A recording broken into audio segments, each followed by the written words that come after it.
보시겠습니다. 오늘 이 새벽에 하나님께서 저희들에게 주시는 말씀은 마태복음 21장에 있는 말씀입니다. 마태복음 21장 우리 18절로 22절까지 있는 말씀 보시겠습니다. 마태복음 21장 18절로 우리 22절까지 있는 말씀 보시겠습니다. 저와 여러분 한 절씩 그렇게 교독하시겠습니다. 이른 아침에 성으로 들어오실 때에 시장하신지라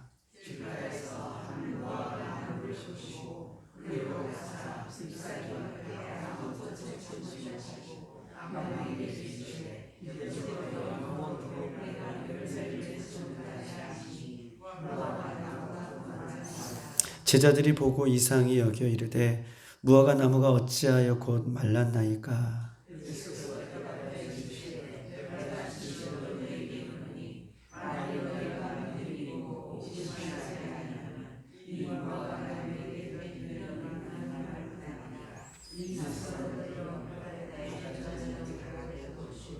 다 같이 너희가 기도할 때에 무엇이든지 믿고 구하는 것은 다 받으리라 하시니라.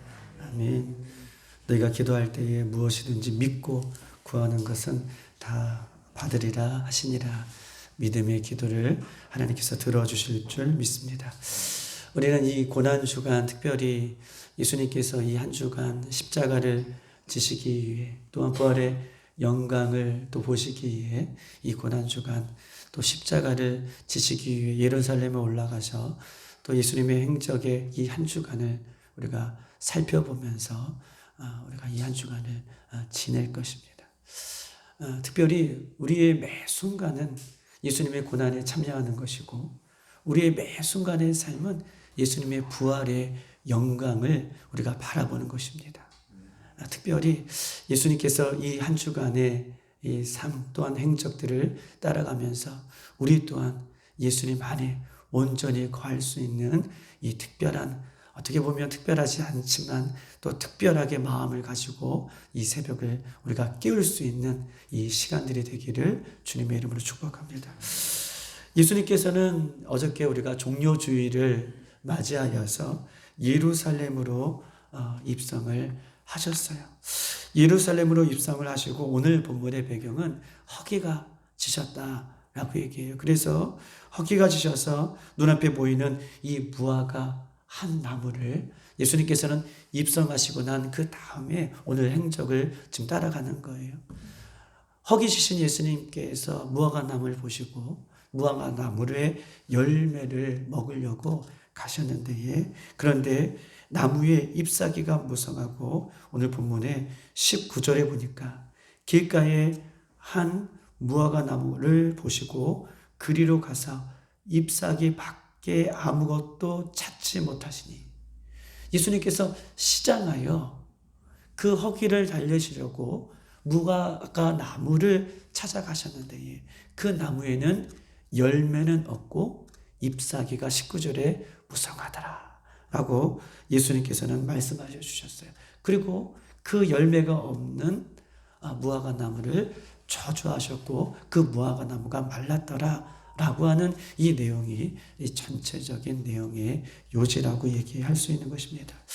이 오늘 마태복음 21장에 예수님께서는 예루살렘에 입성하셔서 첫 번째 하셨던 이 사건의 부분을 우리 마가복음 11장에도 동일하게 말씀하고 계시는데 우리 한번 마가복음 11장에 있는 말씀을 한 번 더 찾아보시겠습니다.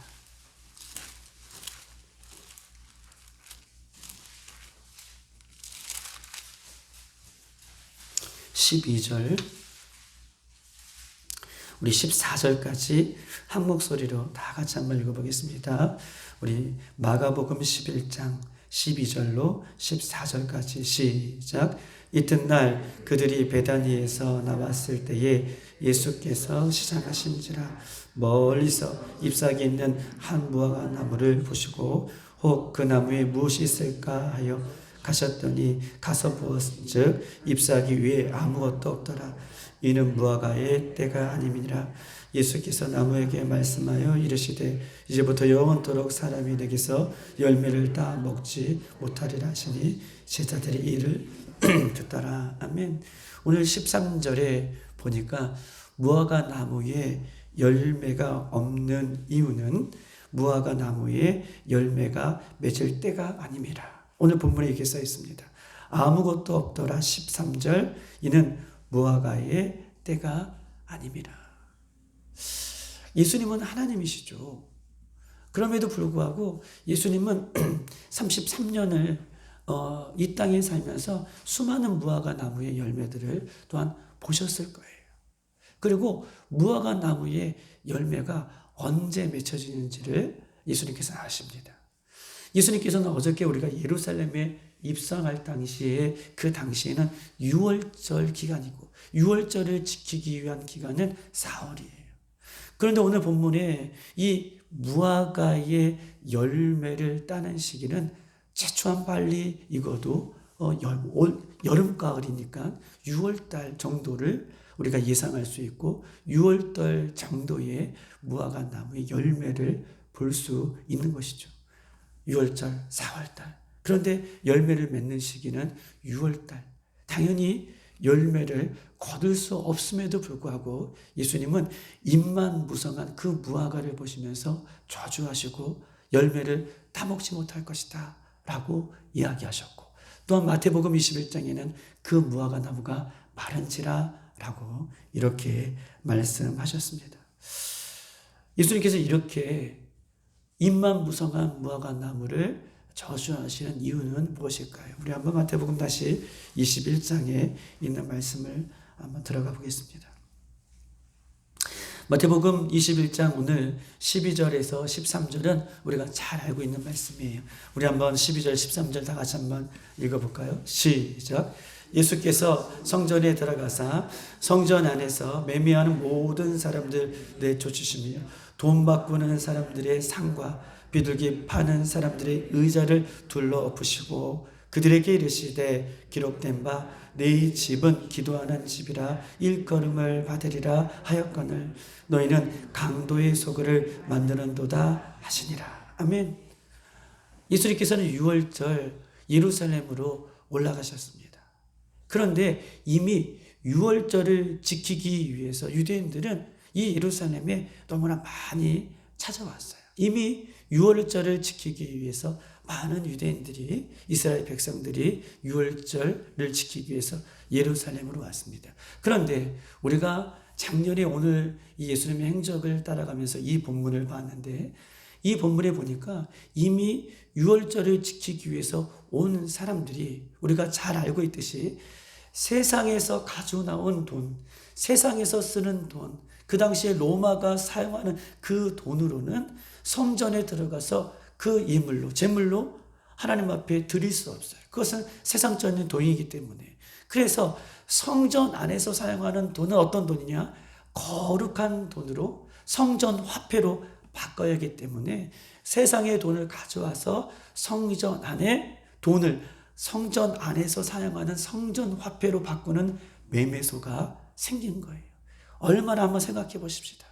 6월절을 지키기 위해서 이미 예루살렘 성전 안에 돈 바꾸는 환전소가 이미 들어서 많은 사람들이 아마 북적북적하고 아마 있었을 거예요.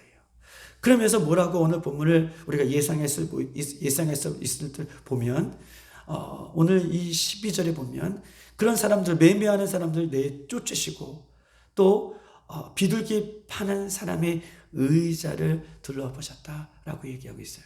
이 모습을 보면 예수님 앞에, 하나님 앞에 6월절 제사를 드리기 위해서는 예물로, 제물로 삼고자 하는 각 짐승들을 아주 멀리에서 6월절 제물을 지키기 위해서 멀리에서 끌고 와요. 그러면 멀리에서 끌고 와는 그때 당시에는 뭐 차가 있는 것이나 교통수단이 발달된 것이 아니기 때문에 많은 짐승들을 멀리에서 6월절을 지키기 위해서 성전 안으로 이 제물을 끌고 갈 때에 이거 얼마씩 복잡하겠습니까?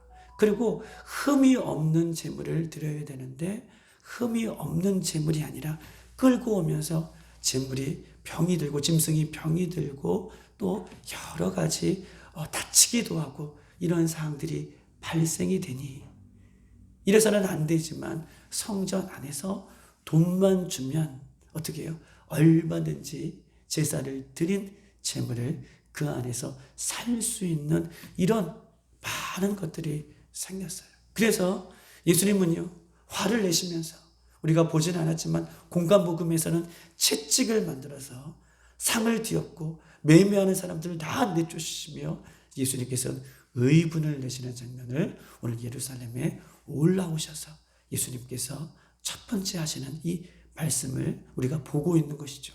그러면서 13절 예수님께서는 그냥 내쫓으시는 것이 아니라 한번 13절 읽어볼까요? 시작. 그들에게 이르시되 기록된 바 내 집은 기도하는 집이라 일컬음을 받으리라. 아멘. 여기까지예요. 내 집은 기도하는 집이라. 내 집은 기도하는 집이라. 지금 성전을 예수님 뭐라고 말씀하고 계십니까? 성전을 내 집이라고 얘기하고 있어요. 그리고 내 집은 기도하는 집이라 라고 말씀을 하고 있는 것입니다. 여기서 기록된 바라고 얘기하고 있죠. 13절 보십시다. 그들에게 이르시되 기록된 바. 이 기록된 바라고 하는 것은 구약의 어느 말씀이 기록됐다는 것이에요. 예수님이 임의로 이 이야기를 하는 것이 아니라 기록된 바, 어디에 구약에 이 말씀이 기록된 말씀을 예수님께서 말씀하고 계시는 것입니다. 우리가 읽지 않았지만 이사야 56장 7절에 이렇게 써 있어요. 이사야 56장 7절. 내가 곧 그들을 나의 성산으로 인도하여 기도하는 내 집에서 그들을 기쁘게 할 것이며 그들의 번제와 희생을 나의 제단에서 기꺼이 받게 되리니 이는 내 집은 만민이 기도하는 집이라 일컬음이 될 것입니다. 이사야 56장 7절에 이 기록된 말씀을 예수님께서는 지금 떠올리셔서 이 기록된 바 된 말씀을 지금 인용하여 예수님께서 말씀하고 있는 것이에요. 기록된 바 내 집은 기도하는 집이라 일컬음을 받으리라. 너희가 강도의 소굴로 만들었다라고 예수님께서는 지금 꾸짖고 있는 내용인 것입니다. 여러분, 예루살렘의 성전은요, 만민이 누구나 들어와서 기도하는 집입니다. 예루살렘 성전은요, 만민이 누구나 들어와서 기도하는 집이에요. 그런데 강도의 소굴로 만들었다. 예수님께서 꾸짖고 있죠. 왜 이렇게 말씀하고 계십니까? 그 힌트를 14절을 찾아볼 수 있어요. 14절 다 같이 한번 읽어볼까요? 14절 시작. 맹인과 전원자들이 성전에서 예수께 나아오매 고쳐주시니. 아멘. 보세요. 예수님께서는 성전 안에 매매하는 사람, 모든 사람을, 매매하는 사람만 아니라 모든 사람을 내어 쫓으셨어요. 매매하고 또 짐승을 파는 이런 모든 사람을 다 내쫓으셨어요. 그리고 14절에 누가 찾아오죠? 보세요. 14절에 그 다음에 예수님 앞에 찾아오는 사람들이 있어요. 맹인과 전원자들이 성전에서 예수께 나오매. 모든 사람을 다 내쫓으셨는데 예수께서는 뭐라고 말씀하시냐면 내 집은 만민이 기도하는 집이다. 내 집은 만민이 기도하는 집이다. 그리고 모든 사람을 다 내쫓으셨어요. 그리고 찾아온 사람들이 맹인과 저는 사람들이 예수님 앞에 나옵니다. 너무나 중요한 것은요, 맹인과 저는 사람들이 성전 안으로 나오니라, 성전 안으로 들어갔다 라고 얘기하지 않고 맹인과 저는 자들이 예수님 앞으로 나오니라, 예수님 앞으로 나오니라 라고 14절에 얘기하고 있습니다. 그 당시에 맹인과 저는 자들은요, 어떤 사람입니까? 저주받은 사람이라고 생각했어요. 맹인과 저는 사람들, 몸에 병이 든 사람들은 그 사람들 거룩하지 않는 저주받는 사람이라고 하는, 그리고 가치가 없는 사람이라고 할 정도로 소외되고 연약한 사람들을 맹인과 저는 사람, 병든 사람이라고 얘기할 수 있을 거예요. 그런 사람들이 성전에 들어가지 않고 성전에서 늘 소외당하는 삶을 살았던 거예요. 성전에는 누구만 들어갈 수 있겠습니까? 맹인과 저는 사람과 반대되는 사람들은 어떤 사람입니까?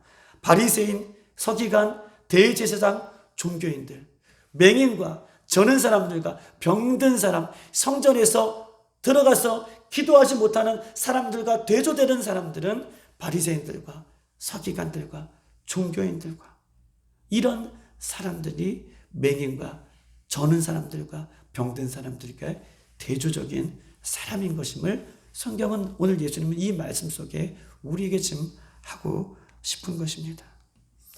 맹인과 저는 자들이 소외된 사람들이 14절 성전 안으로 다시 들어오고 그 안에서 예수님 앞에 나오니 예수님을 만나는 장면을 14절 오늘 본문은 우리에게 그리고 있어요. 여러분 보십시다. 성전을 강도의 소굴로 만드느냐? 강도의 소굴은요 어떤 것입니까? 성전이 껍데기만 됐다는 거예요. 성전 안에 예수님이 성전의 주인 되시는 것인데 예수님이 성전 안에 모든 만물의 예수님이 주인이신데 성전 안에 예수님만은 없고 예수님은 없고 성전이 그 역할을 감당하지 못하게 되는 껍데기와 같은 모습을 성경은 오늘 예수님은 이야기하면서 성전이 껍데기와 같은 강도의 소굴이 되었다라고 이렇게 지적하고 있는 것입니다. 사랑하는 여러분, 진정한 성전은 껍데기가 아니에요. 바리새인들과 서기관들과 종교인들이 그들이 찾는 껍데기가 아니라 성전은요 오직 예수님이 성전의 주인 되신 줄 믿습니다. 예수님만이 성전의 주인이세요. 그래서 14절에 보세요. 그 소외된 사람이 성전 안으로 들어갔다가 아니라 예수님을 만나요. 예수님 앞에 나아니라. 성전의 주인 되신 예수님 앞에 나와요. 모든 사람들이 내어 쫓았던 사람들이 소외됐던 사람들이 예수님을 만나는 장면이 14절 우리에게 이야기하고 있습니다. 예수님은 뭐라고 말씀하고 계십니까?